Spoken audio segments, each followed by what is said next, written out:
Good morning. It is Tuesday, August 25th. Here's what's on the agenda. Bessent tells Iran's trade partners to cut ties or face sanctions, but to flex on China for now.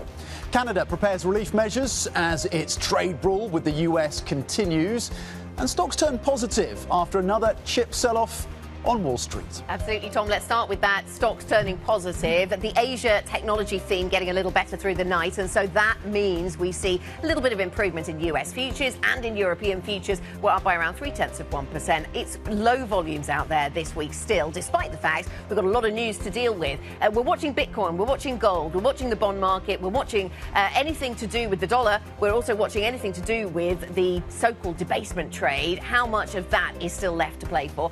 We will get into that conversation a little bit later, but Bitcoin over $80,000 is certainly worth a mention. And we're continuing to watch the trade spat between the US and China. The Canadian dollar continues to lose a little bit of ground. Do we need to start thinking about where the BOC goes here, the Bank of Canada, on interest rates as a result of any anticipated weakness in the Canadian economy? We'll get to that conversation. The countdown to the opening trade starts right now.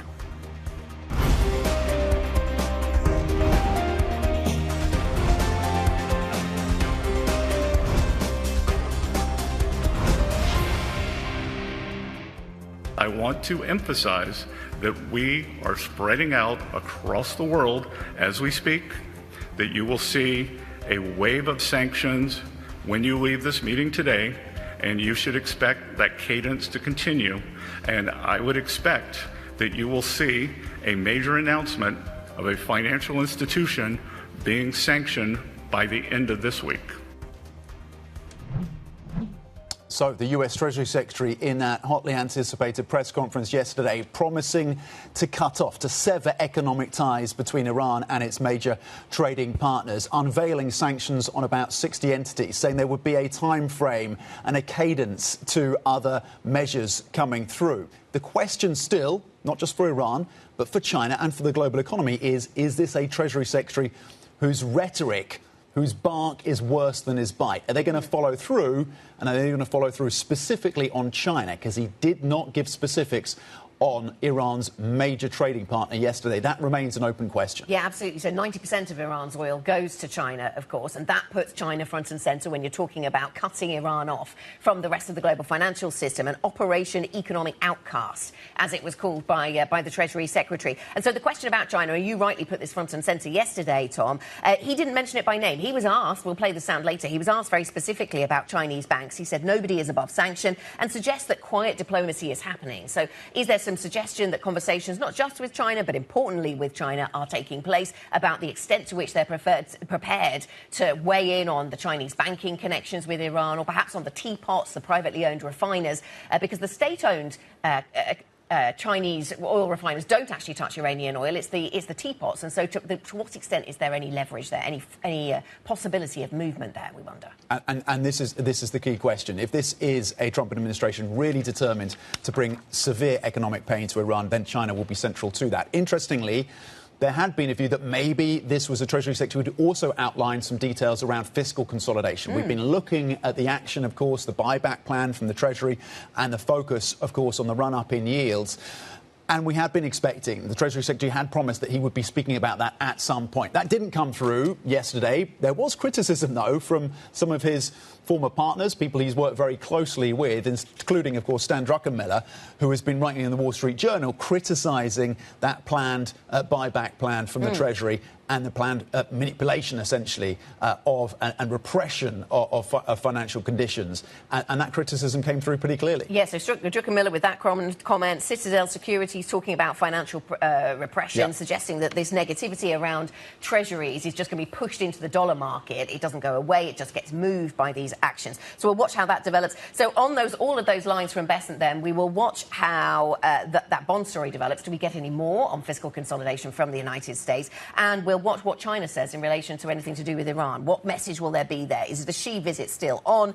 What kind of response might there be? Retaliation? Will it include rare earths? We would certainly look for that if indeed indeed there is to be any sanction against any Chinese entities. Shall we talk about Canada and what's happening on the US-Canada trade war? Because we are expecting today to hear from the Canadians with a bit more detail about what they are planning. And this on the back of the US putting 50% tariffs on some Canadian products, then the Canadians responding with their own tariffs that are due to kick in on September the 8th. So we're looking for more detail there. And interesting nuggets coming through in what is a real breakdown in relations, it seems, between Canada and the United States. Mark Carney saying, the Prime Minister saying, criticising the attitude of the United States, saying that they treat Canada as a subsidiary of the United States and that needs to change. And still questions circling around the extent to which Canada is prepared to use its energy assets in all of this. They say everything's on the table. President Trump coming through with some real, strong language around the Canadians, calling them clowns, saying that they need to fall in line, and calling Mark Carney, of course, the Governor of Canada, not the Prime Minister.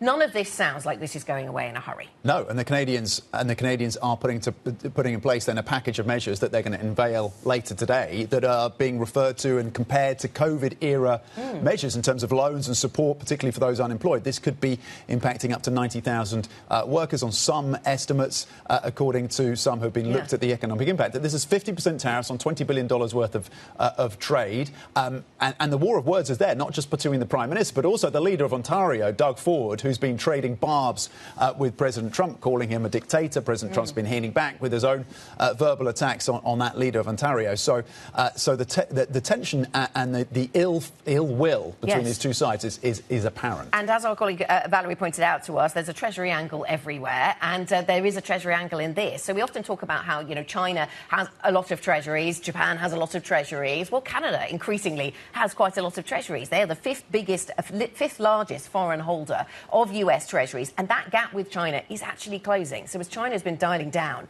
the Canadians have been ramping up their exposure to US treasuries. So I think that's an interesting dynamic and one that we will keep in mind, Tom. Let's get to the broader markets then. We've been focused, of course, on what's happening with bonds, and there's a little bit of relief that we're seeing.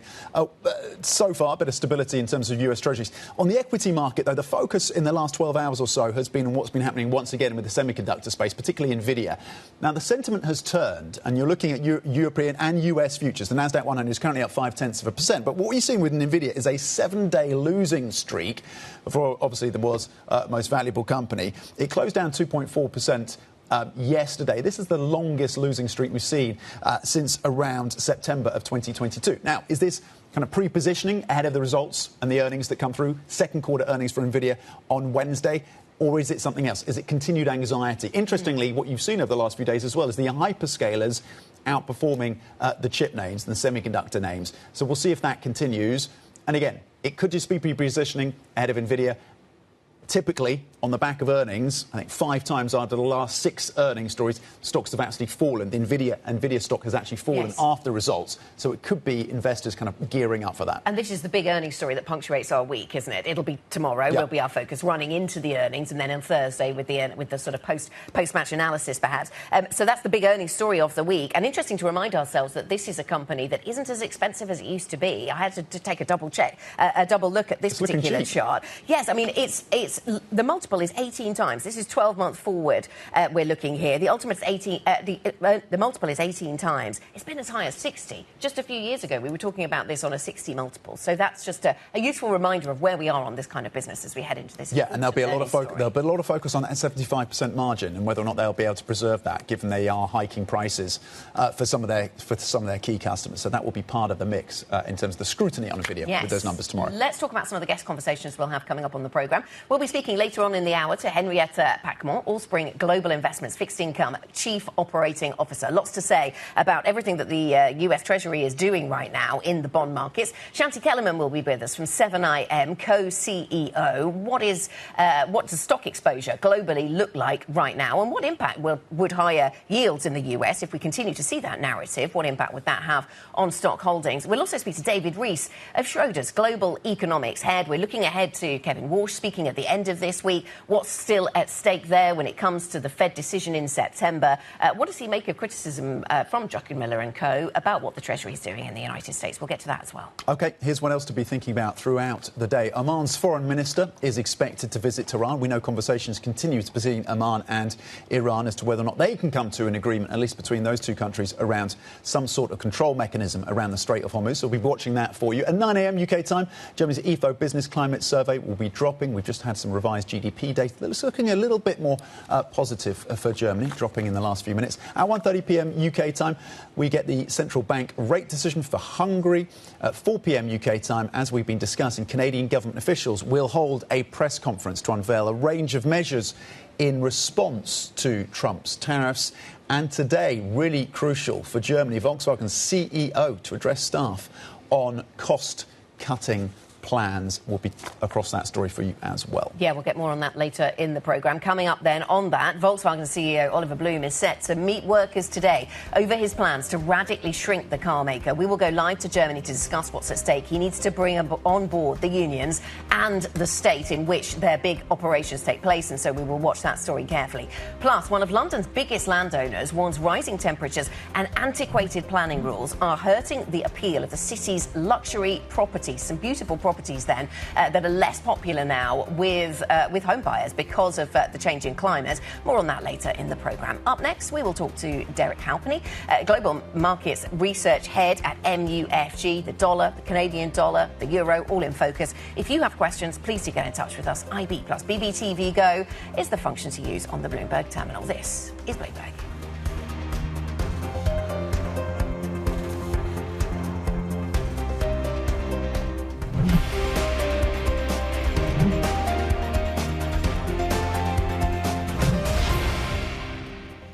The president is making phone calls to world leaders with specific requests to cease their interactions with the regime. We are already seeing results. Over the weekend, comments from Iranian leadership clearly acknowledged the effect of this campaign, and nations that facilitate any interactions with the regime should quickly heed our message. Those who stand with the United States will reap the rewards of our partnership. Those who tether themselves to the Iranian regime should expect to share in the isolation of a withering regime. US Treasury Secretary Scott Bessent, of course, speaking yesterday. Bessent's threat to unleash a so-called economic D-Day against Iran risks setting the US on a collision course with China, Iran's main trading partner. Let's get more with Ros Mattison, our chief Asia correspondent. Ros, what did we learn about the specific actions that the US is prepared to take and whether or not China is part of that calculation? How far do we think this US administration is prepared to go in terms of targeting China's trade with Iran? Well, that is the big question. What we saw in some of these penalties announced overnight is they are targeting some Chinese and Hong Kong companies, but these are quite small companies, private companies mostly, really intermediaries in this trade, and they can easily be shut down and other ones started. And so it hasn't really given a sense that they're going to come for secondary sanctions so far, including against China, and that's really about targeting the banking sector in China, and that would be a very significant step in the relationship between the US and China. And you can see Donald Trump has repeatedly threatened to have secondary sanctions when it comes to Iran and not followed through. And that is for good reason, again, because what you would do is potentially cause a big rupture in the relationship with China right before he's due to host the Chinese president, Xi Jinping. And all the trade actions that we've seen bilaterally also between the US and China in recent weeks, small tit-for-tat actions, sectoral actions against each other, all of those are still calibrated to avoid a big rupture in the relationship. The understanding is this trade truce is still there. It's still there at least till November, and possibly they want to roll it over again. So there's all these understandings about you don't want to push through that to a full trade war again. And so that's probably going to give the US pause when it comes to China. Yes, they are talking about secondary sanctions, but going for the Chinese banking sector would be a very big step. Yeah, all ahead of Xi's visit to the United States. Ros, thank you very much. Bimbo's Ros Matheson with the details there.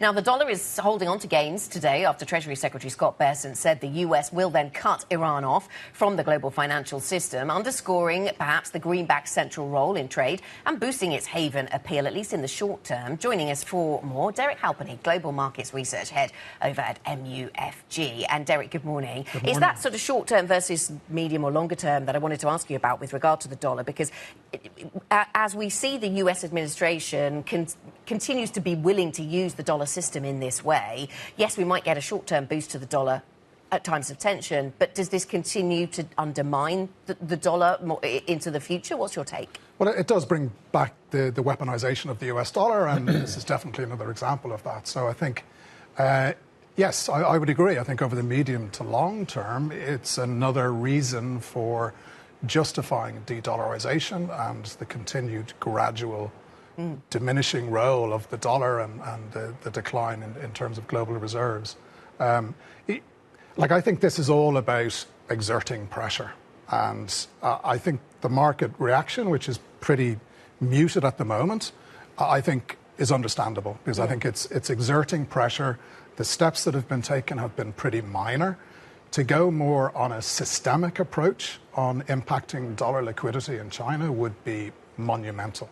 And I'm not so sure the US administration wants to do that. Yeah. Certainly at this point in time. Okay. I think it's more about the pressure. Okay, and so when we look for Chinese reaction, do you think it'll be quite moderated? Well, I suppose depending on the clues that they've been given by President Trump over the past 24 hours as to the extent to which they are the focus of this or not, maybe then the response is quite moderated. If they want to preserve the visits in September to the United States and if they want to preserve the trade truce. Yes. Yeah, like if it's examples of small institutions tackling small energy trading companies, that's not systemic. If it's a large financial institution, then it becomes a macro story, a US dollar liquidity story, and then the financial market impact is much more significant. And what we're then going to see, obviously, is a deterioration in the relationship, a breakdown in the trade truce, and then you go back into a much more severe scenario. If it was a liquidity story, then what would that look like? If we did see, for example, a big Chinese bank being sanctioned? Well, I think the immediate concern, going back to your initial point, would be dollar strength, because the immediate concern is access to US dollar liquidity. Yeah. Cost of funding would jump, and it's integral to the functioning of the the Chinese economy, and therefore I think the immediate impact would certainly be in that direction.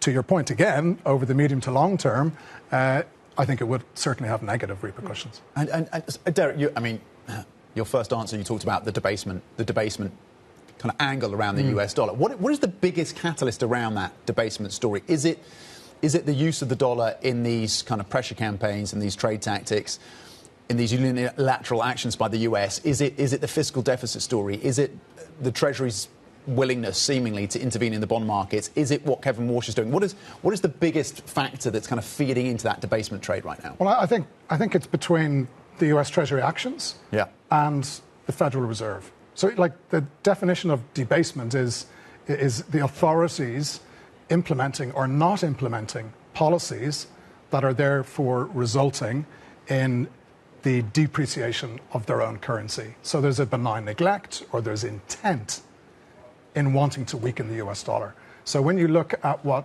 the buyback implication is, you're potentially distorting the equilibrium rate of interest rates to the downside, of course, which has negative implications for the US dollar.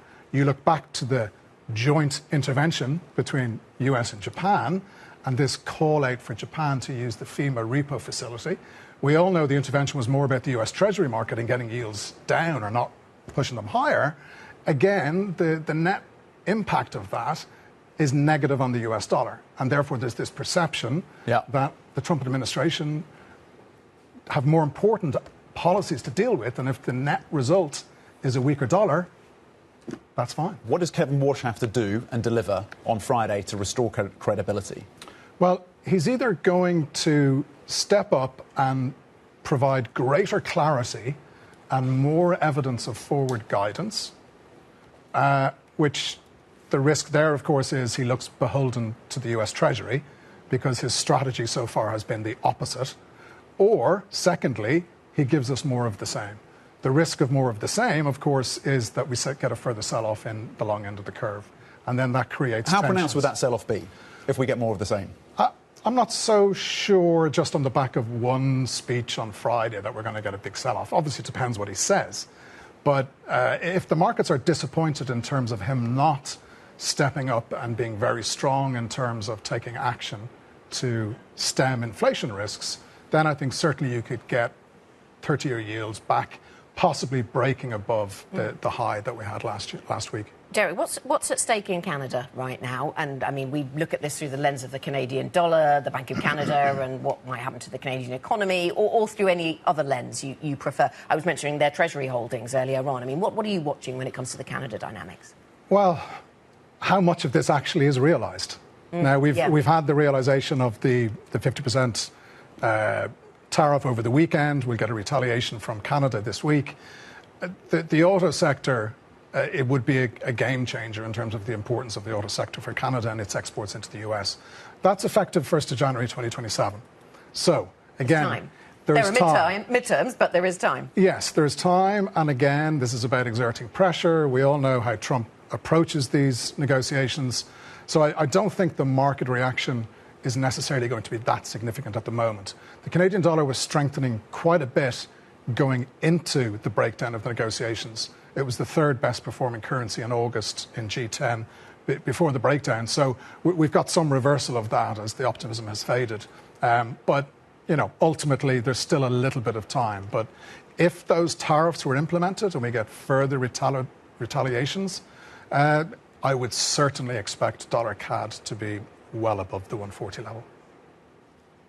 OK. Derek Halpenny, thank you very much indeed. MUFG Global Markets Research Head. Here's what else you need to know this morning. Derek, thank you for those insights. Bloomberg has learned that Siemens Energy is working with Goldman Sachs as it looks to garner offers for a majority stake in its steam turbine division. We're told the business could be valued at more than 10 billion euros, with CVC, EQT and Bain among firms considering bids. The Times is reporting that UK Prime Minister Andy Burnham has halted plans to put Thames Water into administration.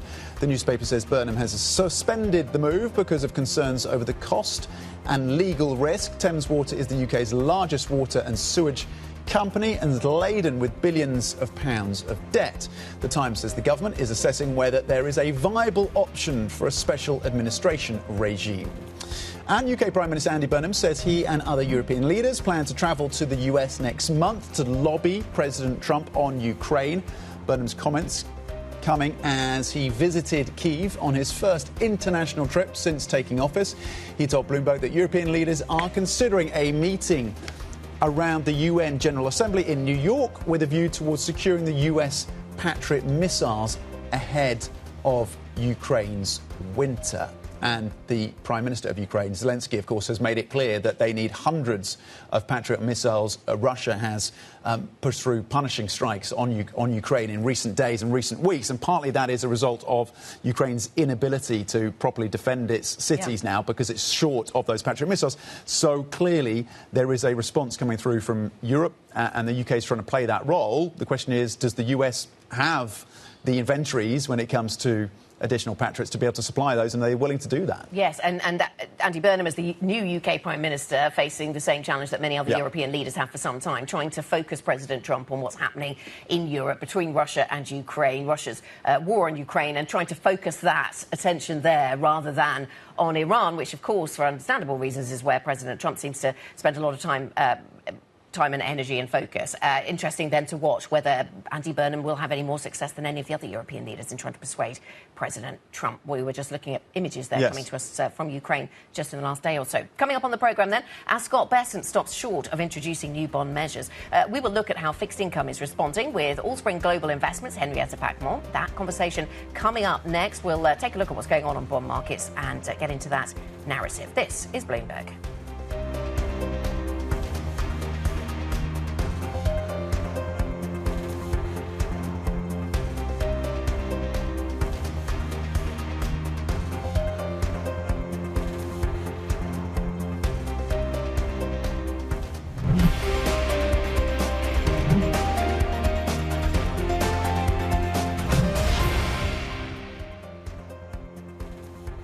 Welcome back. 30 minutes from the start of the European opening trade then for this Tuesday morning. Let's get up to date on the futures picture. And it looks broadly positive, slightly positive for European stocks. The Nasdaq futures you see at the bottom of your screen there, a little more positive perhaps, up by around 0.5%. But broadly, we've seen a bit of a turnaround in the sentiment towards technology through the Asia session. We had seen, I think, Korea really under pressure, Tom, earlier on. That's come back a little. That's providing a bit of breathing room for some of the tech stocks that had been beaten up over the last 24 hours. And that was the theme on Wall Street yesterday, wasn't it? Real weakness in Nvidia and some of the other tech names. And the picture on bonds today is of stability. If you look at Treasuries, or indeed if you look at the sovereign debt of Eurozone countries, at least for now, 3.24 right now on the benchmark German 10-year. You've got French OATs still above that 4% level. Yields just currently down 1 basis point. And you're seeing a similar picture when it comes to BTPs, 4.06 over in Italy. A very modest bid for the debt of Italy and France right now. So stability essentially across the European bond markets for now. US Treasury Secretary Scott Bessent, meanwhile, of course, refraining from any further signals on revamping US debt management. Speaking at a press conference in Washington yesterday, he was questioned on whether he would soon increase the level of buybacks. We haven't bought a single bond yet. The next time we have an operation is September 9th. Let's bring in Henrietta Pacquement now, Fixed Income Chief Operating Officer at Allspring Global Investments. Henrietta, good morning. Does that sound like a Treasury Secretary who's starting to walk back his promise to intervene in the bond markets, given the criticism and the pushback he's faced? I don't know if he's necessarily walking back, but I think it's acknowledging that this is not necessarily going to solve the problem. I think we've had a few elements, be it the intervention on the Japanese side, be it these announcements of buybacks. They're sensitive to the levels that we've reached in the 30-year. Obviously, you've got the mortgage market that's linked to that. So it's getting to levels where they're feeling uncomfortable. I think that's the sort of message, really, that we're taking away from this. Your line from your notes that stood out to me was this: a battle between the US Treasury and the bond market could make US versus Iran look like a walk in the park in terms of bond market volatility. Just unpack that for us.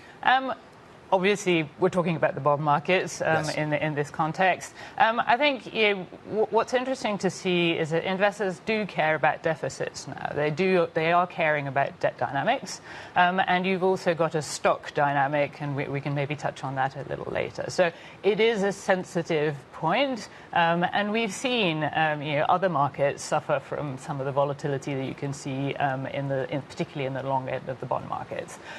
We've had examples in the past.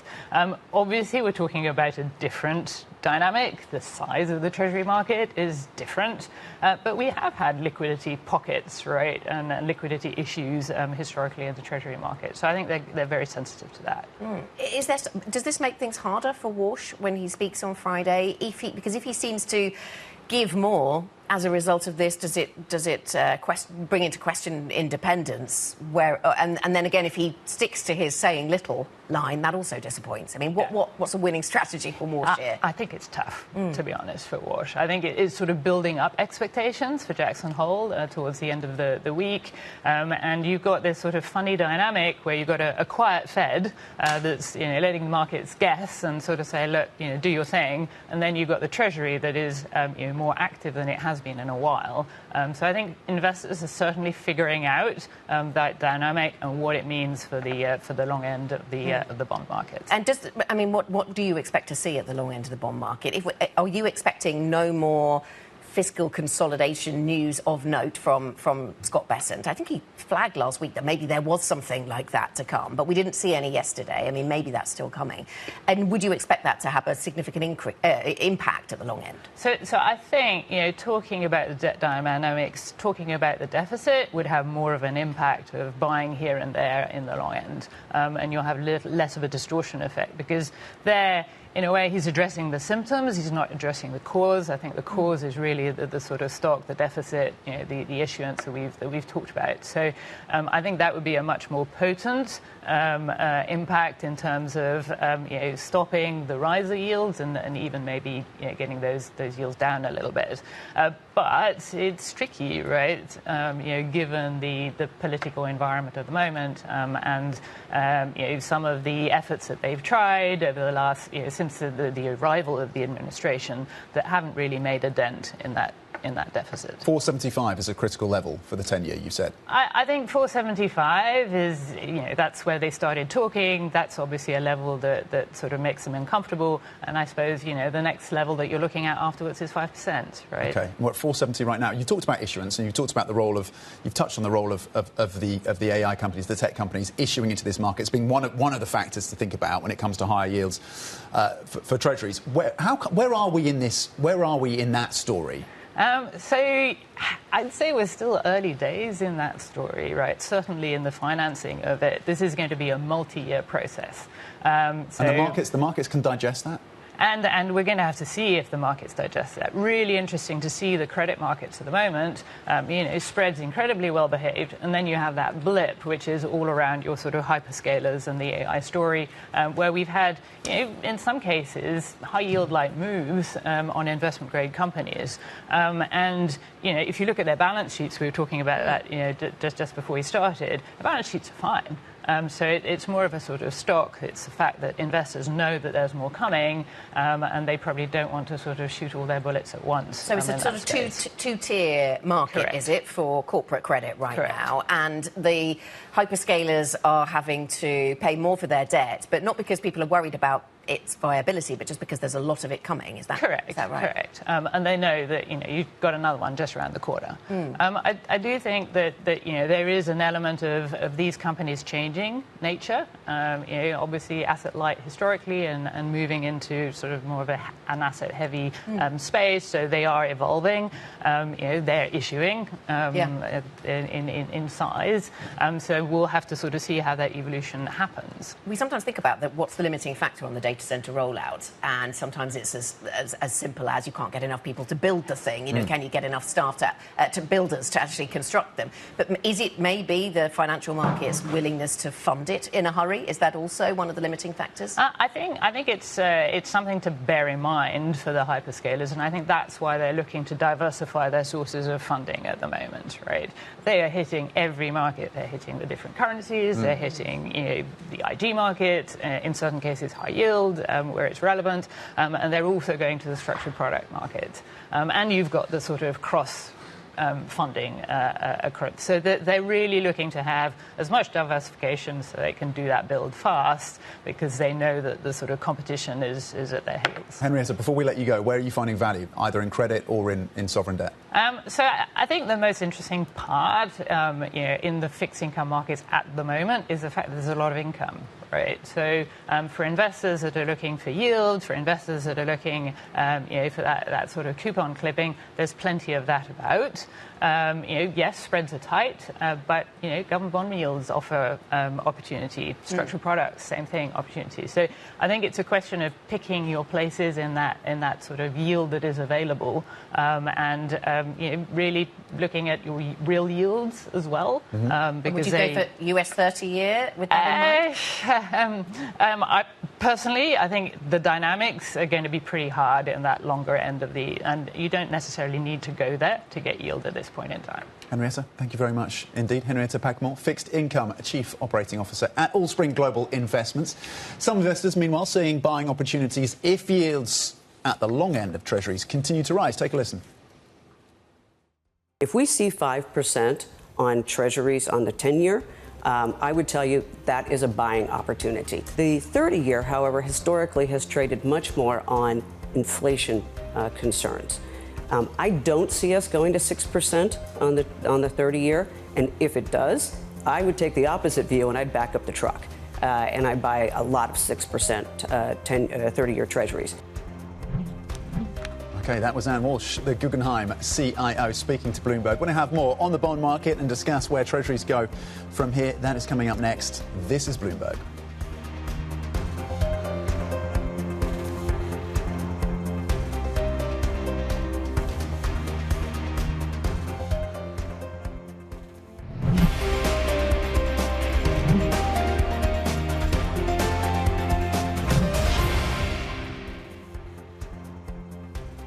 Welcome back. This is the opening trade. 7:43 in London, so 17 minutes until we get that opening trade. And European equity market futures improving a little. US futures also improve a little as we go through the Asia trading session, where technology sentiment has improved a little bit, and that is filtering through into other markets. But that wasn't the story yesterday, Tom. Yesterday, Nvidia was certainly on the back foot. Yeah, Nvidia shares have now posted their longest losing streak since 2022. We'll see if that turns around today, given the more positive sentiment that you outlined for us. That's amid a global sell-off in chip stocks that we've seen in recent days. The chip giant's earnings tomorrow, of course, will be a key test of confidence in the AI trade. Let's bring in Bloomberg's Anthony Stevens in Hong Kong.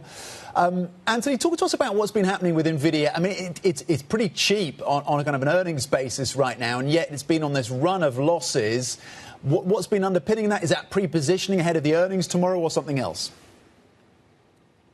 It's all of the stuff that you mentioned, right? So let's talk about earnings first. It is a pretty poor track record in terms of earnings. In the last 4 times, it's actually beat earnings and the shares fell. So the market is aware of that track record. The options implied move is around 4.9%, which is an amazing $280 billion swing in market cap approximately. That is bigger than 90% of the S&P by market cap, just for your information. And that's causing some of the volatility that you're seeing in Asia ahead of that earnings, right? Korea today was swung in a 4% kind of range. So what's driving all of this volatility and uncertainty? It's the fact that Nvidia is changing as a company, right? It's becoming pretty much the central bank of AI here. And you're seeing the pain reflected in the CDS of that transition. You know, Nvidia CDS has pretty much doubled in the last couple of months. So there's suddenly a lot of credit concern. Then on the pure business side of things, they are struggling to pass on some of these rampaging costs around memory and passive components.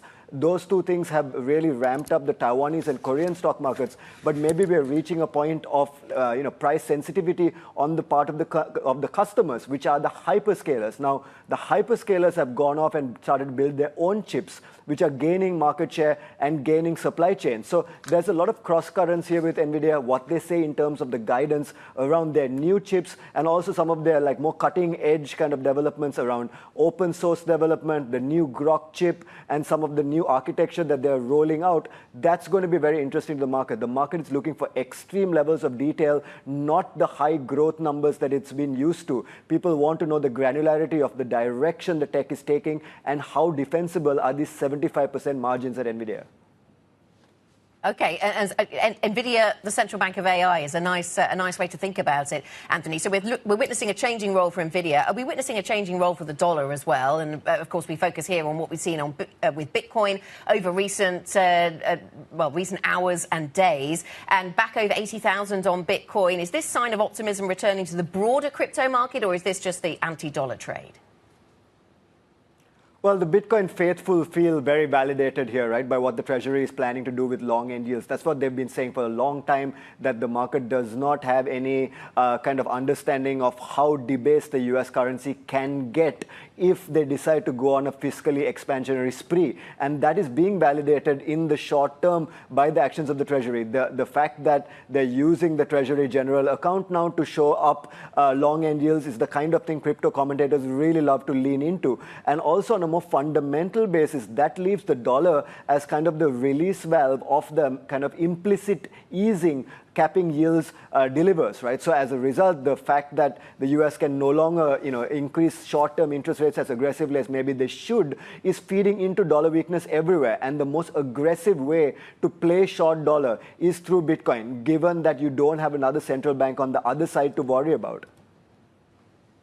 Anthony, thanks very much. Bloomberg's Anthony Stevens with some of the dynamics we're seeing through the Asian trading session. Let's turn our attention to the markets in a little broader focus in 3 minutes on the opening trade with our Markets Live executive editor, Mark Cudmore. Mark, we were just talking there about the role that Nvidia plays this week, and maybe that is the thing that brings some drama. We've got no shortage of news this week, but not a huge amount of market participation, perhaps. Do you think expectations will be quite high for Nvidia, which, as you point out, is now quite a cheap stock? Yeah, first of all, I've got to say, Anna, I've got to apologise because I was wrong yesterday. I got so excited by the news flow this week. But so far, a lot of the news stories have really kind of died with a whimper and not really excited markets. The US-Canada trade war, everyone's kind of gone, it's another one of these slow-moving stories. Iran, it kind of has not really developed much more from the D-Day story. We've not yet threatened the yields level. So we're kind of really are still in summer markets, and I kind of thought that summer might end preemptively this week. So now we're really betting on that Nvidia to kind of bring us back that kind of volatility back to markets. Now, will it disappoint markets? Are expectations too high? I actually think it's the opposite dynamic for this Nvidia earnings. The story for most of the last few years is most Nvidia earnings, they've been impressively good, and yet the market sells off after earnings.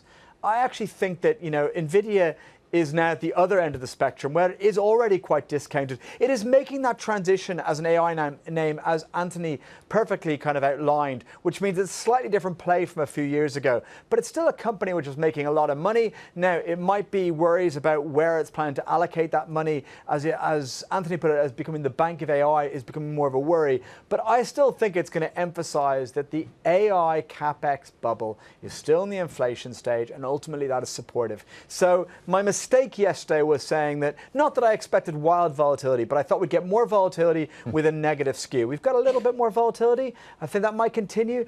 I'm not so convinced by the negative skew. I'm positive again. Okay, Mark's positive again. You shouldn't apologise for your excitement, Mark. That was that lifted us all up yesterday. So don't apologise for that. What about? Will there be additional volatility? Do you think around what Walsh has to say on Friday? How much it kind of investors on edge around that event and what he may deliver? No, I think he's going to be so anticlimactic. Now, obviously, it's with that expectation that provides the interest. Because I don't think I'm alone. I think the market is a little bit divided here. But I think, and maybe we should try to quantify this a bit more definitively on the team here, but I think the majority of the market is of the expectation. Walsh tells everyone he doesn't want to provide more forward guidance. Jackson Hole is never meant to be a policy meeting. It shouldn't be talking about yields. And he's, yes, he might provide a bit more guidance on his reaction function, but I think people will be disappointed in that. I think it would be very strange of Walsh to undercut all he said in the last few months to suddenly provide a load of excess guidance at Jackson Hole. Now, I understand that Bessent's already undermined him and kind of changed the game, and he might feel he's forced into a corner because of that. But I think it'll be better if he'll hold his line. So I'm expecting that there'll be very little policy commentary this weekend. We won't get renewed clarity on the Fed reaction function, and therefore that part at the end of the week will be an anticlimax. But that's Friday. OK, an anticlimax for Friday. Before we get there, the positivity around Nvidia coming through from Mark Cardinal, Bloomberg Markets Live Executive Editor Mark Cardinal. Mark, thank you. Remember, you can get up-to-date analysis and insight, of course, from Mark and the rest of the team. Just go to MLIV Go on your terminal. Let's get your stocks to watch now with Chloe Melly. Chloe. Good morning, Tom. We are looking at Volkswagen this morning because the CEO will be presenting his big restructuring plans to workers starting today. This is a plan that could slash as many as 100,000 jobs. And this is really to try and boost Volkswagen's competitiveness, which, as we can see up here on the board, has been having a pretty tough year in terms of both earnings and share price performance. The CEO does need to get the support of Labour leaders as well as some political players in the state of Lower Saxony. And that could prove quite tricky because we can see here from a political science professor at Castle University saying there are many enemies, many veto players and little support. So this could be quite tricky for the CEO, and that is something we'll be watching out for as it progresses. Moving on to Siemens Energy, which is said to be working with Goldman Sachs on the stake sale in its steam turbine business. This is a unit that could be valued at more than 10 billion euros. And some of the players that could be interested are some of the private equity companies like Bain, EQT, KKR, etc. And so we'll be watching out for any movement there. Of course, Siemens Energy has been one of those big AI winners this year. We can see the shares are up about 23%, and we can we'll be watching out for this and whether this M&A drives the shares even more this morning. And finally, let's go over to retail, with Next being upgraded by Citi, with analysts mentioning a really rapid international growth and also the prospect of even better shareholder returns. As we can see here on the chart, Next has been outperforming its closest peers, which are, of course, H&M and then Inditex, which owns Zara. And we'll be seeing if this vote of confidence from Citi analysts drives the shares even more this morning. So these are some of the stocks that we'll be watching today. Thanks very much, Chloe. Chloe Melly with a look at some of those stocks in focus. I'll add a couple more then, Tom. We'll watch Gerresheimer. This is a packaging business based over in Germany, and that could be a weaker performer at the start of trade. We've seen that Uwe Rohrhoff, who has stepped down as the interim CEO of Gerresheimer, which is often a negative for a business. So that's one thing to watch. I'll also mention Pacquement, which is the cable maker, and this is a sort of tangential one from the Canada tariff story. Some brokers this morning mentioning the fact that if there are tariffs applied between the US and Canada on the cabling front, then there could be some positives at the margin for Pacquement. So we'll watch that one.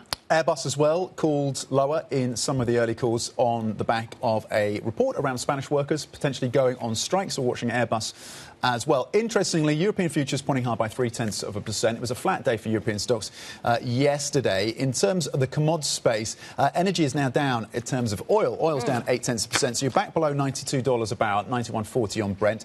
WTI is at 84. But you're also seeing a little bit of selling coming through for copper, iron ore, gold and silver. So we'll see if the miners react to that. Silver is currently down 0.8%. Bitcoin, though, still above that 80,000 level. Yes, Bitcoin above 80,000. And in fact, some of the other wider crypto trades are doing well as well. So it's not just, I think, Dogecoin and some of the others were doing quite well earlier on. Yesterday, we saw travel and leisure, the best performing sector, which was interesting on the back of that fast moving story around energy prices. So we'll continue to watch that particular trade. Maybe with the oil price a little weaker, we get some more of that. We'll be back with the opening trade in just a few moments. This is Bloomberg.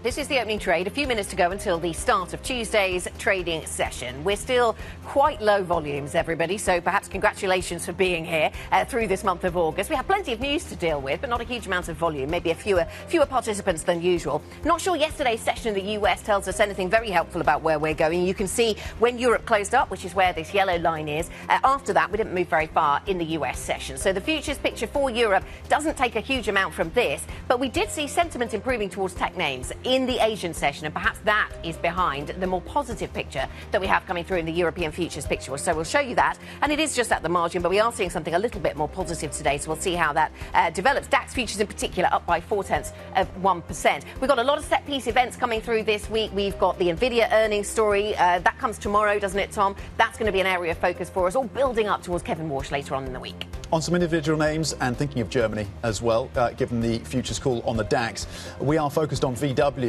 It's a big week there for leaders of that auto company as they try to impress upon the labour unions, in particular, the need for restructuring. Labour workers telling some of their employees they could be facing up to 140,000 job losses. So VW is in focus. The CEO will be speaking to members of that company and staff as well later today.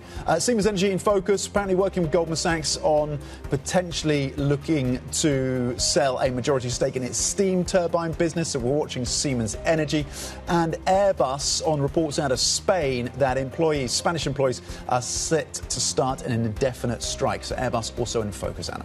Yeah, Volkswagen, Siemens Energy, Airbus all in focus, adding in Gerresheimer, Pacquement, some of the other companies that maybe have been getting a little bit of the news flow ahead of the market open this morning. So where will the market open take us? We are expecting to be a little bit more positive then this morning. How long that lasts, we'll wait and see. Will today be a day of waiting for the next big catalyst? And maybe that comes in the shape of the technology earnings coming from Nvidia. That's due tomorrow, of course, those Nvidia earnings. So maybe a little early for that. But we've worked worked our way through what Scott Bessent had to say around Iran. That hasn't left too much drama in the markets, at least, even if it makes life much more difficult for many in Iran. But we will see where that one goes. To what extent is China caught up in that? That would add to the scale of the market response and the market's appreciation of that narrative and that story, perhaps. But for the moment, things have been quite quiet on that front. We're working towards those Nvidia numbers, working towards Kevin Walsh at the end of the week, Tom. And so with all of that in mind, a lot to wait for. We see a little bit of upside on these European markets, up by 0.2% on the FTSE 100 this morning, for example. Tom, what do you see in the sectors? Yeah, the CAC current is having a strong session in the first few seconds, up 0.6%. Across your sectors, travel and leisure led the gains yesterday on an otherwise flat session. And a similar picture is evolving in terms of travel and leisure being the top performing sector, at least for now, with gains of 0.8%. Tech is also performing well, having been one of the laggards across your sectors yesterday. So tech is up 0.6%. We're seeing Nasdaq futures firmly in positive territory after a run of selling around the semi-space through the last few days. That sentiment seems to have changed. Maybe some pre-positioning around Nvidia with the earnings out tomorrow, of course. Food and beverage amongst the biggest losers right now. 4 sectors in negative territory. Food and beverage down 0.5%. On some of the individual names, as we look at what's happening in tech, but also the miners with some softer commodity prices in the session today, you're seeing some losses coming through for the likes of the tobacco names. Interestingly, ITV is also down 1.5%. No big standouts in terms of significant individual moves right now. There's a little bit of upside coming through from Abivax, of course, in the healthcare space, up 3.4%. Swatek, in terms of the software and IT space, is up 2%. So a couple of individual names there. But across your sectors, it's industrials gaining 0.8%, travel and leisure up 0.8%. But it's food and beverage with the biggest losses across your sectors right now, Anna. Yeah, and industrial goods and services, the best performing sector, as you mentioned, and Prysmian is the best performer there, up by just over 3%. So perhaps there's something in it that if US-China tensions weigh on your competition, that perhaps that makes things easier, at least at the margin, for some European businesses. But we'll watch that as a narrative, albeit a short-term one. Let us talk to Shanit Kelemen, Co-Chief Investment Officer over at 7IM, with us on set this morning to take stock of where we are on global equities and much beyond. Shanti, really nice to see you this morning. So you have a small overweight, I think, in US stocks, European stocks, Japanese stocks. We're sort of in low-volume markets right now. Stocks not doing too badly, but in low-volume markets, watching the bond market developments very carefully. So what's the overall picture of resilience that you're investing into at this point? Yeah, so I think the economic outlook still looks solid, if not amazing. A lot of the capital investment we're seeing businesses do, that's clearly feeding into global trade and investment there. And consumer spending is still holding up fairly well. It was a bit lower in July for the US, but in the UK it's been pretty strong, and also UK economic growth. So I think a lot of those signs are good. On the bond market, obviously having a bit of a wobble there, but I think it also, on the other hand, makes it much easier to manage those lower risk portfolios. Yields are at a very high starting level, so even if you have a little bit of a capital loss, the yield cushions a lot of that. So we're not worried about a kind of 2022 style losses in bonds. And I think those issues have been there for a long time. It's nothing really new. We've had a focus on this week, but none of the policy we've had this week or the announcements really changes anything. OK, so yes, I mean, it just seemed like the US Treasury became more worried about something that has been gradually building over a period of time, the fiscal deficit, perhaps. Shanti, on the bond story. Are you worried about what bonds do to stocks, though? Because we haven't necessarily seen that dynamic play out much, and I wonder whether it should. Maybe. I think, obviously it depends a bit on if it's, the more longer duration stocks, the shorter term ones. I think stocks can perform well in kind of moderate inflation and moderate yield environments, and because companies have the ability to raise prices, as we've seen them adapt. Only where I get worried if we're more at kind of like 6-7%, because that's where it really does start to hurt company margins and also the trade-offs with the returns. But I think now we're in an OK place. So stocks could perform 5% on the 10-year. Stocks could weather that level of yield? I think so. Yeah? OK. Where are you finding safety in this environment? What role does Europe play? How are you thinking about hedging some of that cautious, constructive optimism that you have? Yeah, well, we probably have a bit more in UK and Europe equities than some of our peers. We have a little bit less than market weight for the US. I think Europe earnings have actually been kind of quietly quite good, even though we haven't had as much focus on them. And if you look at returns this year, like Europe, the US, the UK, they're actually fairly similar, no huge winners and losers. So I think that's part of it. Diversification. And then also we do a lot in alternative strategies. Some of those have been really strong this year, like equity factor, long short, some of the FX value strategies. Those are always good to have as insurance, that things that kind of can perform in different conditions. But you have a level of confidence that the earnings strength for Europe can continue in the quarters ahead? I think it can. You're seeing, I think rates are at a healthier level in Europe. Consumer spending is still strong. We do have issues like the France deficit, which arguably is maybe even harder to solve than the issues in the US. But I think Europe is in an okay place. So Europe's in an okay place. And you mentioned some of the other strategies, for example, factor investing. Interesting what happened to momentum then, because momentum was such a driving force earlier on this year and then really collapsed. Is that to overstate it in early summer? Where do we stand on that sort of momentum trade? Or is there a different momentum trade now to watch? Yeah. So I think a lot of what's mattered in how you do momentum trading is what are the rules that are attached? What periods are you following? What we found was that some of the, the really sharp moves, obviously those hurt momentum strategies, but some of our strategies that worked across multiple asset classes did a lot better than simply focusing on just equity momentum, because you had more sustained periods of momentum in some of those other areas like commodities or foreign exchange. So I think with all these strategies, it's the actual rules and kind of the detail under it that really determines if they work or not. I mean, did it tell us anything? Does it tell us anything useful about tech and where the benefits, where the gains in tech, or where the benefits will accumulate within the tech landscape? Do you think the fact that we saw that momentum collapse in the early summer? I think we've probably reached peak earnings growth and peak margin growth. And I think that is something that will be a little bit challenging for equity markets going ahead, because just the rate of change we've had is really high. But on the other hand, people have been complaining so long about how it's not a broad market and there's not a lot of breadth. And kind of by definition, if we start having more breadth and we bring in growth in things like consumer staples, you're going to get a bit lower earnings growth rates, because those are areas just can't grow as high. If we're past peak earnings growth in the United States, then does that just feel like a negative, a headwind for stocks, or can the breadth compensate? I think the breadth can compensate, because there is a lot of breadth to go after. Yeah. It was a really narrow market. And I think it does make it a bit more challenging to have the same rate of growth in H2 as we had in H1. But I think there's a lot of positives the market will look at, and there's a lot of areas where valuations aren't that challenging. As you talk about margins, I'm thinking about Nvidia and that 75% margin and whether they can preserve that with the earnings tomorrow. How do you position around an Nvidia second quarter earnings story? Yeah, well, we don't do single stock positions, no. so I can't comment on that directly. I think as a macro event. Yeah, I think part of the thing is the expectations around some of these companies have gotten so elevated. A lot of what we saw in Q2 was companies would, even slightly beat expectations and people would sell the stock. And I think we've gotten to that point where there was so much optimism, it was almost impossible to win. So I think Nvidia still has very strong products in the market, still has a great ecosystem around it. I think it's still in a very strong place in terms of competition, but we'll see what the numbers is, and the reaction may be different from the numbers. You don't seem that positive on the tech space broadly, Shanti. I mean, you're overweight, I think, energy and financials, which sounds as if you're leaning very much into that broadening and indeed to other geopolitical themes rather than the tech narrative. Yeah, we have about a usual weight in tech. It's not underweighted. And I'd say even stuff like the financials is actually a bit connected to tech, because all of the IPO money and a lot of the trading that's come through that. Energy is something that's had really strong momentum and strong earnings, and we also see it as something where you've had like all the AI demand is kind of creating more demand for that energy. So we're no way negative on tech, but I think everyone has a lot of tech, so you need to look to other places for outperformance. What's looking undervalued to you right now? On a sector basis or regional basis? So we still think the UK is undervalued. I think it's better. The UK is better managed than people perceive it to be. And you look at stuff like, is this FTSE 100, FTSE 250, or is it fixed income? I think the fixed income picture is better than people realize, because you look at places like France or the US, and there's almost no effort to deal with some of those deficits.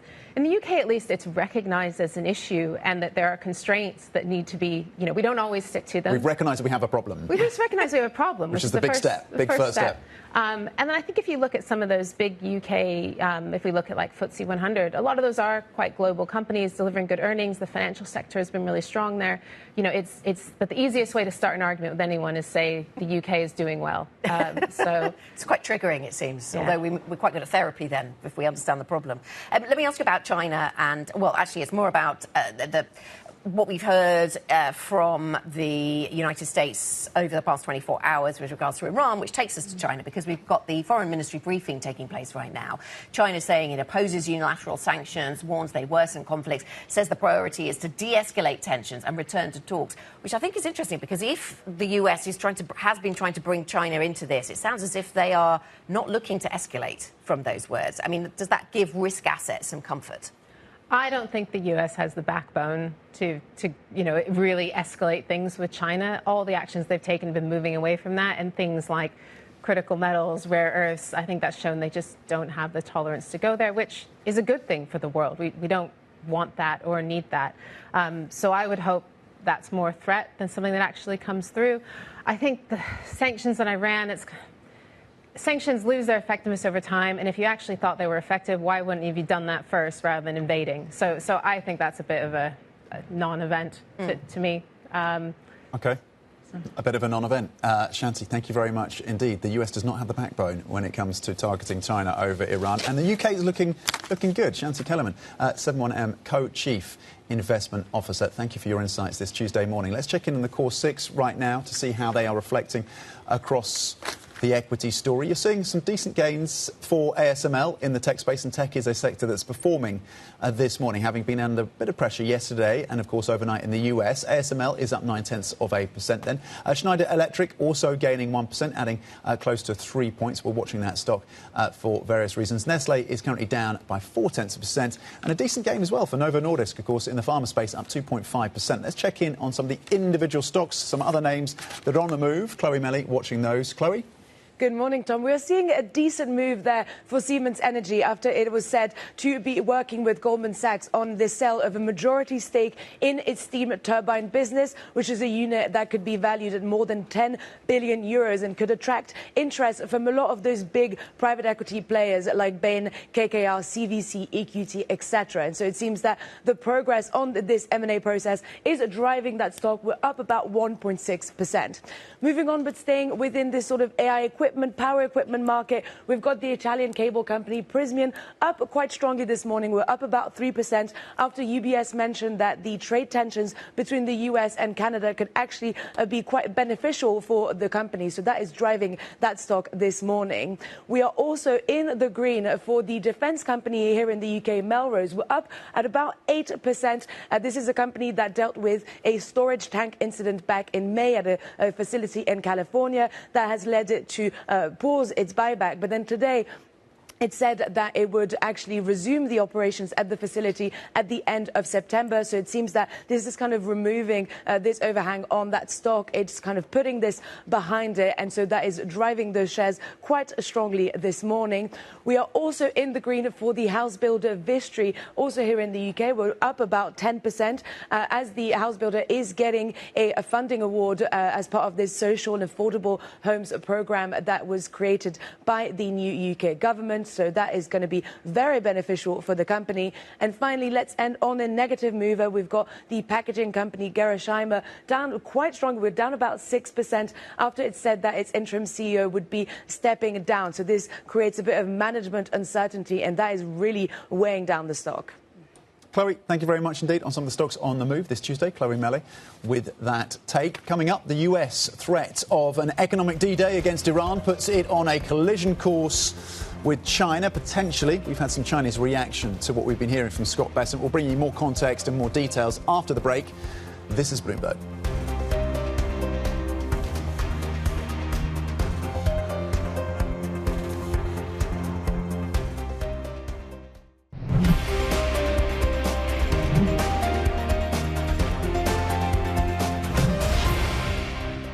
Chinese banks have often been talked about being targeted, but we don't see any of those institutions targeted here. Is that something that is coming in this campaign, or is the very delicate trade truce with China something that could prohibit you from going that far and taking that very big step? We want to make clear here today that no one is above the reach of U.S. sanctions. That if they facilitate transactions and are part of the ecosystem that turns Iranian oil into money, into repression, they will be targeted. We find that the best way to engage with countries is through quiet diplomacy, and we are level setting with every country to tell them our expectations. We know who they are, they know who they are, so when the hammer of U.S. Treasury actions falls upon them, they will have no one to blame but themselves. US Treasury Secretary Scott Bessent speaking there, talking about the way that China gets brought into the latest sanctions around Iran. Bessent's threat to unleash a, quote, economic D-Day against Iran risks setting the US on a collision course then with China, Tehran's biggest trading partner. China buys 90% of Iran's oil exports. The potential move comes just weeks ahead of a meeting between President Trump and Xi Jinping, who is set to travel to the United States. So where does that leave us? Let's bring in Brendan Murray, who leads Bloomberg's global trade coverage. And we can start by thinking about where this leads the US-China trade narrative. And we've had some pushback from China this morning, Brendan, saying that China says its cooperation with Iran shouldn't be undermined, but says that the priority is to de-escalate tensions, return to talks with Iran. It doesn't sound like China's looking for a fight. I mean, how did you interpret what we heard from Bessent yesterday, the extent to which he wants China to be included in this mission against Iran? Yeah, exactly. So Secretary Bessent has really been the point person for the Trump administration on U.S.-China relations, and he was very careful yesterday not to name China to identify China by name. He said we're going to do this quiet diplomacy strategy, but you don't have to read between the lines to see that this is really targeted at China, and we'll have to wait and see what Beijing's response is. But China will clearly not want to be punished for its trade relationships outside of the U.S. The summit between Xi and Trump takes place in less than a month. We now have a trade war going on with Canada, so the U.S. administration right now is scrambling, trying to untangle the geopolitical situations that they've got going on in Iran with the trade disruptions that they're causing with tariffs. And so it's a very complicated situation, but Secretary Bessent sounded pretty firm at his press conference yesterday that this was something that they were going to leave no country untouched by the reach of U.S. Treasury sanctions. He didn't rule it out, did he? So if, and it remains a sizable if for the reasons you've outlined, if the U.S. was to implement measures targeting China's banks, China's state-run oil and energy companies, what would that look like? What would the implementation look like? What tools do they have in their kit if they were to go that far?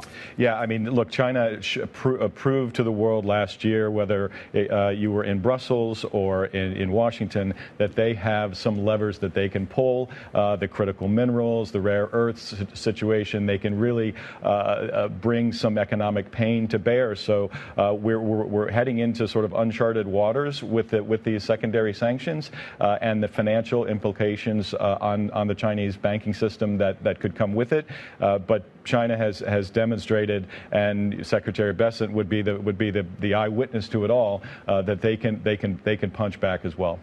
The other big story in trade, of course, is between the US and Canada, and you mentioned that already, Brendan. That is an area of focus. Let's just listen to what we heard from Prime Minister Mark Carney yesterday. He was talking about one of the objections he has to the way that these negotiations have been conducted. Attitude at the negotiation table that Canada is a subsidiary of the United States. The Canadian industry is going to be disadvantaged relative to American industry. That we're going to set up terms so that over time Canadian industry is going to face constant headwinds. That's not something we're going to accept. And that's before you get to constraints on our ability to do what the rest of the world wants, which is to sign trade deals with Canada. And that's before the very fundamental issues on culture. So many areas of disagreement then. The cultural reference there at the end to do with the use of French language, it seems, but the attitude behind the US administration is something Canada objects to. They didn't like the way that they thought the small print had changed what they'd agreed to earlier on in this process, and some of the language is really heated now. It doesn't sound as if this is going away, Brendan. Yeah, this feels different than the other trade disputes that we've had over the past 18 months. Remember, the Trump administration has gone to Japan, to South Korea, to the European Union, to the UK, and said, congratulations, here's your new tariff. Canada has finally said, you know, we're not going to stand up to it, and there seems to be a real groundswell of Canadian patriotism, a sort of survival instinct that says, you know, we're going to hunker down here. There's going to be some government support programs announced in the coming days to help businesses that will be hurt by these tariffs. So the rhetoric is really heated at the moment. Ultimately, the U.S.-Canada trade relationship has to work out. That the supply chains are too integrated. They will take too long to readjust them and to reshore them. And so eventually the lawyers are going to sit down and figure all this out. But at the moment, we have a real intense squabble on our hands where, you know, the name calling is going back and forth pretty quickly across the border. Yeah, the bad blood is real, isn't it? The auto sector obviously firmly in focus as well when it comes to this trade dispute. Brendan Murray, we'll stay on that topic. Brendan Murray, thank you very much indeed, our trade czar, with the details there, because Volkswagen as well, over in Germany, of course, Labour representatives there warning that the car maker's planned cuts could eventually affect as many as 140,000 jobs as management prepares to take its restructuring pitch to workers today. To discuss, we're joined now by Bloomberg Auto's reporter William Wilkes. William, what exactly then is the CEO, Oliver Bloom, trying to achieve with this restructuring of the business? Well, he's trying to boost the margins at Volkswagen to 8 to 10%. And that's because Volkswagen is being squeezed from several directions. Cost in Germany are very high. Factories are underused. The group remains extremely complex, and competition from China is intensifying, just as Volkswagen has to spend a lot of money on electric cars and software. And also at the same time, the Porsche Pier family, its controlling shareholder, is under pressure from weaker earnings and dividends and wants management to move faster. So Bloomer is now trying to accelerate a restructuring program that demands better returns, but it's clashing against unions who are really determined to protect jobs. Yeah, and he needs to bring unions and the state, Lower Saxony, isn't it? He needs to bring them along with him, doesn't he? Yes, and that's yes, Anna, and that's what makes this so difficult.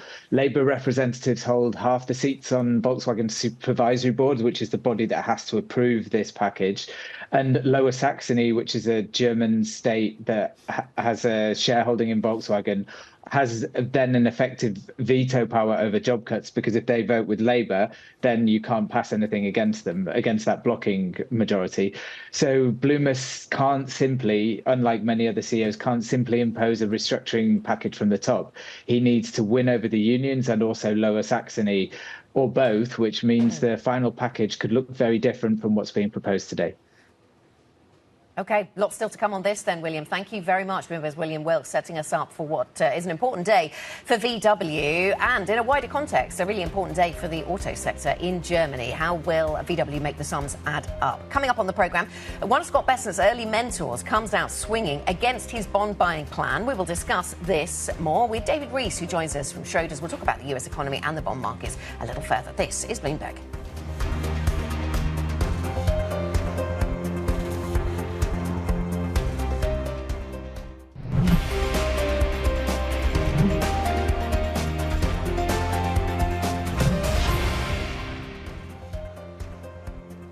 This is the opening trade. It is Tuesday. It's a Tuesday towards the end of August, though. Are we dealing with some fairly light volumes in the markets? Tom has the answer to that in a moment. Certainly that was part of the narrative yesterday. We do have a lot of news flow, macro news flow at least, themes to deal with, and earnings news coming tomorrow in the shape of the Nvidia story. For the moment, then, that leaves the markets moving a little bit higher this morning, up by 0.3%.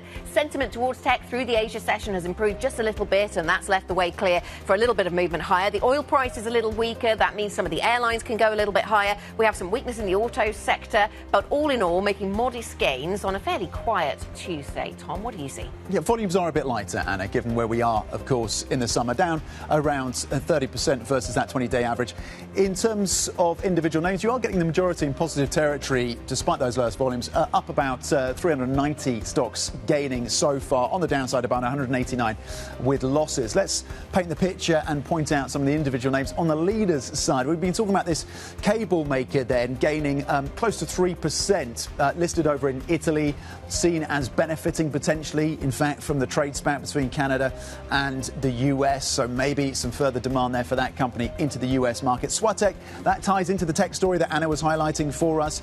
The chip story has turned around. You're seeing the Nasdaq, currently Nasdaq 100 futures pointing higher. Swatek is gaining 3.2%. You've seen ASML in positive territory as well. So the changing sentiment after a number of days of losses within the chip space, it has adjusted, and Swatek is benefiting from that. Novo Nordisk, this is an upgrade from JP Morgan around its price target for Novo. It sees an upgraded view in terms of the sales outlook, so it's raised its price target, JP Morgan, for Novo, and Novo is benefiting on that, up currently 2%. Let's flip the board, and Anna was touching on the pressure that's coming through for the auto sector. It's modest, but VW is there. We know that executives are going to be talking to Labour, unions as well, about the restructuring plans. That's happening today. VW is currently down 0.3%. Renault over in France is off by 1%. And Kering in the luxury space, the consumer space, feeling a little bit of a squeeze in the session as well. Kering is currently down 2.5 points, down 1% so far. Anna. Let's get an update then, Tom, on some of the other news flow we're covering this morning. Bitcoin has climbed above $80,000 for the first time since the middle of May. It comes as optimism returns to the crypto market amid a mix of bullish signals that force the liquidation of billions in leveraged bets. Bitcoin has rallied 23% in the 7 days to Sunday, the biggest weekly jump in about 3 years. Still, the token remains well below its peak of $126,000. That was reached in October. Canada is set to unveil its response to US tariffs later today. According to a government statement, ministers will hold a joint press conference to announce new measures to protect and support Canadian workers and businesses. It comes after President Trump threatened to double levies on Canadian autos to 50%. And Treasury Secretary Scott Bessent has threatened economic punishment against any country doing business with Iran as part of what he called an economic D-Day campaign to isolate Iran. The move marks the latest US bid to force capitulation from Tehran, which has refused to bow to US demands despite months of US bombing that began in late February. Tom. Meanwhile, Scott Bessent's early career mentor, Stanley Druckenmiller, has suggested his former pupil is making a mistake by wading into the bond market. The billionaire investor said, quote, governments defending prices against fundamentals always lose. The only variable is how much they spend before conceding. That in an op-ed for the Wall Street Journal. Let's bring in at this point David Rees, head of global economics at Schroders. David, good morning. Morning. Is this a Treasury Secretary and a US Treasury that is losing credibility? Oh, well, I wouldn't go so far as that just yet, but clearly intervening in the market to try and keep yields down. We know that generally intervention in any kind of market against strong fundamentals doesn't last very long, and you can end up spending a lot of money trying to do it in the process. So are we losing credibility? Not yet, but, you know, we're kind of inching towards more extreme policies like yield curve control. And the biases for yields higher from here, do you think, given those fundamentals? I think so. Look, you get wiggles in the bond market, clearly, but if you look at the fundamentals, you've got extremely loose fiscal policy in the US, you've got a bit of concern about inflation and the Fed's reaction function, and you've got a lot of demand for capital in the credit space as well. You put that confluence of factors together, it all points to higher yields over time. It was interesting. Stan Druckenmiller's pushback points to another reason for those higher yields. He says they're kind of justified by growth. They're justified by the growth story in the US. Is that the case, David, or is it more about those negatives? So I think so, but the growth story is a function of the fact that policy is very loose, and that's created inflation pressures, and you've got high nominal growth. So it's all part of the same equation. Growth is strong, and in that environment, you would expect interest rates to be relatively high. And it's interesting that you put quite a lot of emphasis on inflation. We had one guest on yesterday who I think was steering us away from worrying too much about inflation, saying, look, actually some of the readings over the last couple of weeks have seen a bit of a disinflationary force. We've got PCE, I think, out of the States this week, haven't we, as well? We'll see if that continues. But you are more concerned about inflation. Why are you continue? I mean, it's above target. Is that simply the reason? You're above target. You've got a positive output gap, and you've got an economy that's absolutely booming in the US. So you will always get wiggles in the data, and you'll get some funny things going on. But ultimately, this is an environment that will generate inflation pressures over time. The place to be looking for that is things like core services. Core services still elevated. Most of the leading indicators say it will go higher. And so that is the kind of underlying inflation pressures building. A lot of our guests are talking about wages, watching wages, and that wages have not appreciated to the point that it becomes a concern for entrenched inflation. What is your pushback? Do you have a pushback to that? Is how much the wage dynamics? How central are they? So I think that's promising in that you're not going to get those second round effects immediately through wages re-accelerating. But do you think they come? But if you keep running an economy above potential, employment's quite high, jobless claims are low, and if you keep running the economy at this kind of rate of growth, then you are going to start to see some increase in employment in the future. You've already seen tentative signs of bottoming at a slight turn at weak levels, let's be clear. But if you run that on another year, then you could easily see the labour market starting to retighten and wage growth re-accelerating. So what we're saying is that at the moment you haven't got runaway inflation. It would be prudent to raise rates to get ahead of that and snuff out the risk of much higher inflation. The Fed is behind the curve at this point. I think so, yeah. So do you think we get a rate hike in September, or do you just think they should? I think they should have hiked in July. Right. So therefore I think they should hike in September. I suspect the softer data are going to give them cover to not raise rates. But clearly the market is questioning the credibility of the Fed, and that's one of the reasons why you're seeing pressure on long-term yields. As that inflation dynamic does soften, then why has the market become so? Why do you think they should focus more on inflation if that's what the data is showing us, that softening in inflation? Because I do think that the growth story is still strong, the economy is still booming, demand is strong. Services inflation, core PCE is up, 3.5%, and it's probably going to inch higher or certainly not come down significantly. So inflation is too high versus any measure of target. What are your expectations around the inflation dynamics across the Eurozone? Is Europe better placed, or is it more vulnerable given the shocks coming through from Ukraine? So it's a somewhat better place, but what we're seeing we see three waves of supply inflation ripping through the global economy. We're already seeing the energy wave of inflation, which will last at least until Q2 next year. Then we've got manufactured goods inflation. It looks like it's going to start coming through now-ish. Next year, it looks like a slam dunk that food inflation is going to be rising again. So you take those three waves of supply-side inflation that keep coming and rolling like that, and the more times you hit an economy with supply-side inflation, the greater risk that it sticks. Now, the biggest risk it sticks is in the US. The Eurozone somewhere in the middle. The one with the best chance of getting away with it and not raising rates is the UK and the Bank of England. OK, and the BOJ then, there's still expectation there that we get further hikes. Do they come with a more rapid cadence than we've seen in the past, David, or no? So that would be my assumption. I mean, Bank of Japan's on a different trajectory, right? It is reflating from decades of deflation. It's kind of understandably cautious about raising rates too quickly. You take the kind of behavioural bias of central bankers. They don't want to be the one to end the party. But growth's pretty good, inflation's pretty strong, and they should be raising rates faster than the market anticipates. What gives the BOE cover to stay on hold at this point? Well, the labour market's still quite loose, right? So there's some signs of stabilisation, but unemployment's still quite high. It might edge a bit higher. Wage growth is trending down. So in the near term, that gives you some cover not to raise rates. If they hold this year, do they raise next year? Well, that's an open question. I think a lot of that depends on what happens with fiscal policy. So we're now really focusing on what's going to be trailed ahead of the budget. If we see more expansionary fiscal policy, that could rapidly tighten the labour market and get rate hikes next year. That's our forecast. OK, David, thank you very much. Thanks for joining us. David Rees, Head of Global Economics at Schroders. Interesting conversation there about where the US economy goes then. And let's pivot to what's going on in the Middle East. Now to the situation there where the closure of the Strait of Hormuz has exposed the risks of relying on one of the world's most important energy choke points.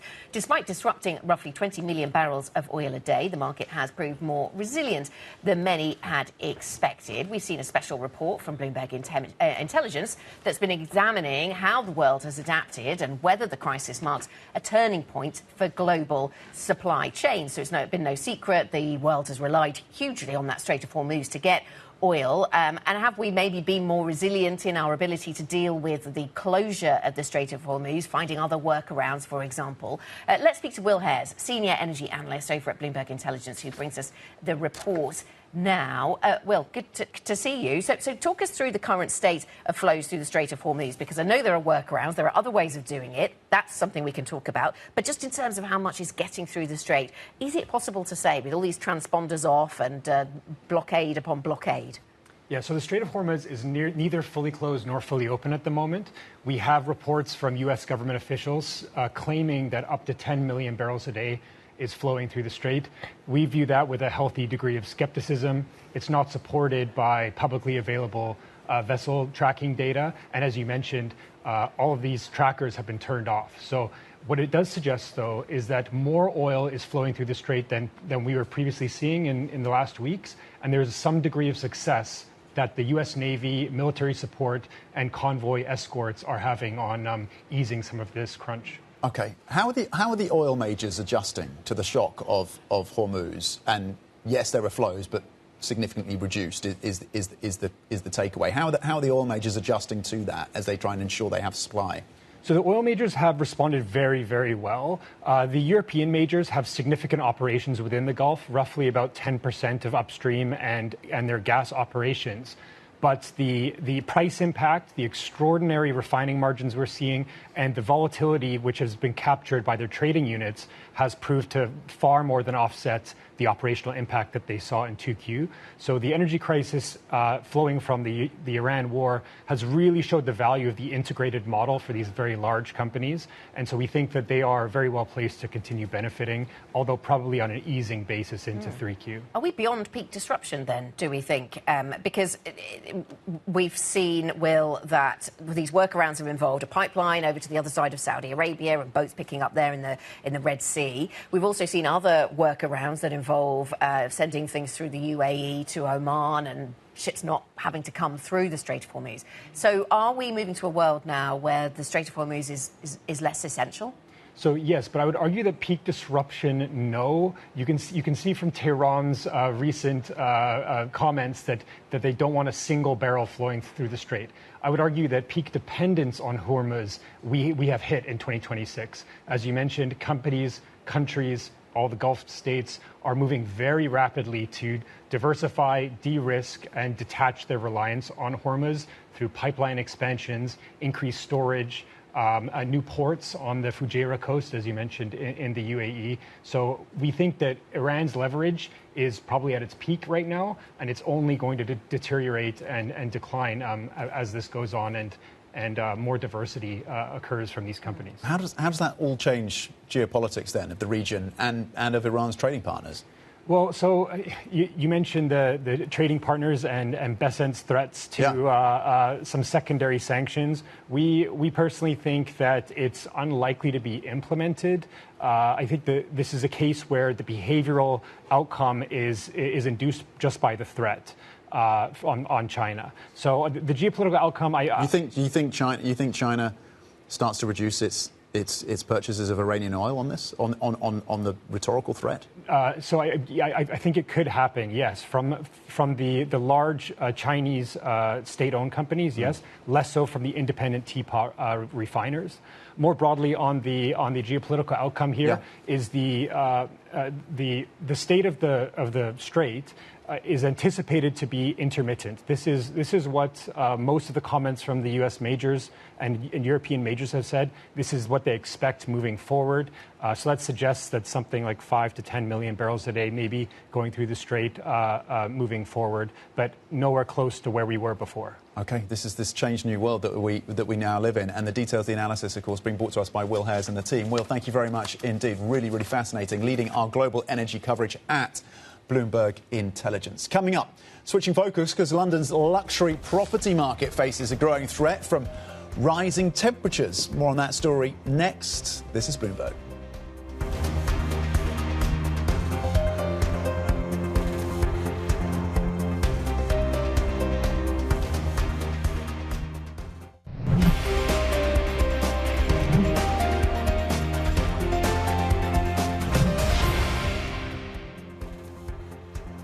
Welcome back to the Opening Trade. We are 48 minutes into the Tuesday session, and you are modestly risk-on across European stocks, up 0.3%. US futures also in positive territory. Nasdaq 100 is up 0.5%, Anna. So that's where we are on the markets. Let's step away from the equity market story to property. A property company owned by Britain's richest aristocrat is warning that rising temperatures and planning regulations are threatening the appeal of its properties in London's Mayfair and Belgravia. The Grosvenor Group wants the government to relax planning requirements to allow for basic cooling features. Let's get more details with our Bloomberg climate reporter, Olivia Rudgard, who's with us. And let's focus in on what's being argued here by Grosvenor Group. But this does translate to other properties as well, to some degree, doesn't it? So what's stopping these older properties then in the UK from installing cooling measures, whether that's shading or air conditioning? What's the hold-up? So there could be many layers of bureaucracy. In Grosvenor's case, a lot of those buildings are listed, which means that there's a very high level of protection. Actually doing something without permission can be a criminal offence, so it's a really, really serious thing. But even for more ordinary buildings, a lot of which are in central London as well, you could be in a conservation area, and then there are sometimes some quite strict restrictions on what you can do to the facade, to the outside of your building, anything really that affects how it looks. So yes, shutter shading, etc., would come into that. And that means that in some of these central London areas where a lot of buildings are covered by those areas, you really have to ask permission to do anything, and that can take several weeks and cost quite a lot of money. So the regulatory authorities, the local councils and others, they have to change, they have to adapt. Is that happening? In some cases, yes. So actually, Kensington and Chelsea, they have been very clear about this, which is more than can be said for some other councils. So they have put out a document with some really nice examples of awnings and shutters and what they could look like. But they do still say that you need to ask permission in most cases. So, there is some movement there. What's happening with Eaton Square, which is one of the areas owned by Grosvenor, is that they have agreed with Westminster Council to have a local listed building consent order, which basically means that one of those bureaucratic hurdles that you'd have to get over to be able to do this has been taken away. But what Grosvenor is saying that there are still too many things in the way for that area and for others as well. Yeah, you've got a nice quote that illustrates just some of the bureaucracy that sort of confronts people even before they start. One of the people in your story saying the idea of even starting a project, making an alteration to the external bit of the flat, would involve at least 3 different people who wouldn't respond to my emails, which just sort of illustrates the uphill struggle that it would appear to be from the outset. More broadly then, really hot weather over the summer in London and beyond. We talked about this in the whole European context, but how is this affecting London's property market, London's property values? Yeah, so I think moving away from maybe overheating specifically, one of the ways in which you see it really affecting property is subsidence. So this is this phenomenon you get when you have buildings built on clay, and especially older buildings that don't have particularly deep foundations, and you get these really alarming cracks basically appearing in buildings, and that means sometimes a pretty hefty insurance claim, and it can really damage the value of a property, and we had a record quarter for those claims in the last quarter, so that's another aspect. You get that shrink, swell, drought and heat combined with periods of really heavy rainfall, that can really affect property values as well. Still waiting for the rain. Olivia, thank you very much. Bloomberg's Olivia Rudgard. OK, let's look ahead to what else we are watching throughout the day. Oman's foreign minister is expected to visit Tehran. We'll watch any lines there in terms of whether or not those two countries are getting closer to some kind of agreement around the Strait of Hormuz at 9 a.m. UK time. Coming up, of course, Germany's IFO Business Climate Survey at 1:30 p.m. UK time. On the central banking side, Hungary's central bank rate decision will cross at 4 p.m. UK time. Canada's government officials there set to hold a press conference to unveil a range of measures in response to Trump's tariffs. And continuing through the day, Volkswagen's CEO will be addressing staff on cost-cutting plans, expected to face some pushback from that significant restructuring that is planned for VW. Let's turn back to the markets now, though, with Adam Linton from our Markets Live team. Adam, it seems like sentiment around stocks has turned a little bit more positive after a pretty significant run of sell-off that we've seen around semis. Nvidia coming through with earnings tomorrow. How are you thinking about the Nvidia role in terms of how we should be thinking about stocks, given the typical performance post-earnings is a sell-off for Nvidia? Maybe this week, maybe this time is different. Yeah, I mean, I think you had Mark on your show earlier saying that the expectations for Nvidia this time around actually seem relatively low relative to historical norms. So I think potentially less pressure, we could actually see a bit more reprieve for Nvidia after. But obviously, there's a lot of moving parts. The earnings will be scanned particularly thoroughly for what it means across the AI stack and how that demand holds up. We saw in the most recent earnings season, it was relatively robust. Let's see how that plays out. I think for stocks more broadly, I do think that we are in a bit of a holding pattern. If you look at markets like Europe, yes, we're a little bit higher today, and yes, we had that multi-session sell-off, but the size and scope of it was minuscule. I mean, we're down about 1% from all-time highs. I don't think anyone's really panicking. We've kind of got through this Q2 earnings season now, and in terms of short-term catalysts, as you said, Nvidia, that could be a differentiator, particularly for Europe. It has more of like a pro-cyclical value tilt. Then going forward, it does feel like there's a little bit of a holding pattern now for earnings. In Europe, we had Q2 hold up well. It's now about delivering on Q3 and Q4. And what's driving the euro at the moment then, Adam? Because I was reading just this morning about risk reversals favouring euro calls against the dollar, but then you're adding into the mix the higher energy prices, or at least we're above $90 still on oil, and gold and gas prices have been trending higher over recent days. What does all of that add up to for the euro? Yeah, I mean, the euro-dollar is clearly on the ascendancy, but if you look at it, it's a dollar story at the moment. We've seen that scaling back of Fed rate hikes. We've seen some of the dollar credibility undermined, whether that's by the July FOMC or some of these interventions from Bessent. And the tailwind of that has been enough to detach the euro from nat gas prices over the past few weeks. We've seen nat gas prices rise and euro in tandem. So that correlation is now positive, or has been positive. It's now flipped negative again. So the velocity of the moves we've seen, nat gas is about 30% from its August low. That's kind of tilting against euro. And as we saw in March, nat gas prices rose significantly. I think it's about 59%. Euro-dollar had its worst month of the year. So, yes, euro-dollar can keep climbing, but it's just a question of whether the euro is the best expression against dollar weakness. Do you potentially prefer, likes of Aussie, Norwegian krona, which don't have that commodity overhang? It's interesting in the context of Europe that we're seeing GDP out of Germany coming slightly stronger than expected. So that data dropped at the top of the 7-hour. GDP out of Germany rising by 0.3% between April and June. So that's up from a previous estimate of 0.2%. So it's evidence that maybe there's some green shoots in the German economy. To what extent could investors be disappointed by Warsh on Friday? So I think you had Mark earlier on your show saying it could be a bit of a non-event. I think typically in years gone by that would be the case if Warsh didn't say something. But I think you're suggesting you don't agree with your boss? In the most polite way I possibly can, yes. That is actively encouraged. Yes, definitely. But I just think that after July FOMC, where markets were just left so confused, OK, what is this Fed reaction function? How are we going to get through this? They're not looking to have their hand held and told exactly what the next decision is, but they kind of want to learn a bit more about the reaction function. So him saying nothing is potentially saying negative. He does have this opportunity to restore his messaging and a bit of a floor against the dollar and cap longer-term yields. If he doesn't say something that, I think it could be a bit more of a negative than it otherwise would be. We have at least 3 mornings more of this week, Adam, to talk about this. So we will continue to do that, whether it will be a disappointment or not. We will certainly get a lot out of this story. Yeah, the build-up is there. Yeah, the build-up to Nvidia as well. That's what we're also working on. Those earnings dropping after market tomorrow, of course. Yeah. Stateside. Absolutely. So we will get the preview tomorrow on Nvidia, and we will get the aftermath on Thursday, European time. That is it for the opening trade. We will leave you with the pulse. That is up next. And heading towards the US session, European stocks are just on the front foot. US futures pointing higher. Nasdaq futures up by 0.4%. E-minis up by 0.2%. Have a good day, everybody. This is Bloomberg.